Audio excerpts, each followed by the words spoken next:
औज़ुबिल्लाहिमिनश्शैतानिर्रजीम बिस्मिल्लाहिर्रहमानिर्रहीम।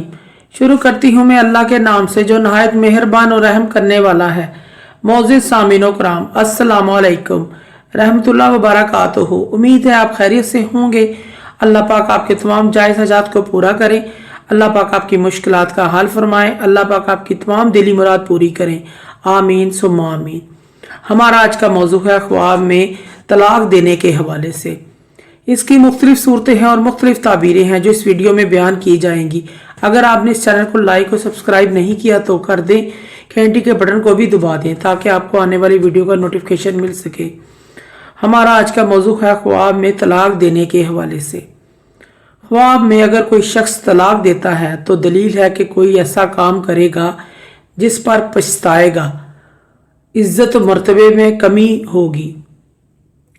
ख्वाब में कोई शख्स अगर तलाक याफ्ता औरत से निकाह करता है तो दलील है कि यह शख्स किसी का माल अपने कब्जे में ले लेगा और ऐशो इशरत करेगा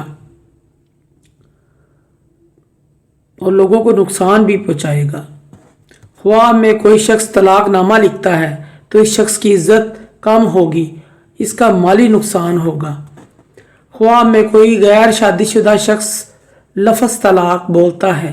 ख्वाब देखने वाला शख्स जिस नौकरी कारोबार में लगा हुआ है इसको छोड़ देगा। ख्वाब में कोई शख्स अपनी बीवी को तलाक देता है मगर बाद में रुजू हो सकता है और रुजू कर लेता है तो ये शख्स अपना काम आर्जी तौर पर छोड़ देगा। ख्वाब में कोई शख्स अपनी बीमार बीवी को तलाक देता है। एक शख्स की बीमार बीवी का इंतकाल हो जाएगा। ऐसे शख्स को सदका और खैरात करना चाहिए। मुअज़्ज़ज़ सामीनो कराम, अगर आपको हमारी ये वीडियो अच्छी लगी है तो इसे सदका जारिया समझ कर ज़्यादा से ज़्यादा शेयर करें। अल्लाह पाक आपके तमाम मसले मसाइल हल करे। अल्लाह पाक आपकी दिली मुराद पूरी करे। अल्लाह पाक आपके हामी नासिर हों। जज़ाकल्लाह।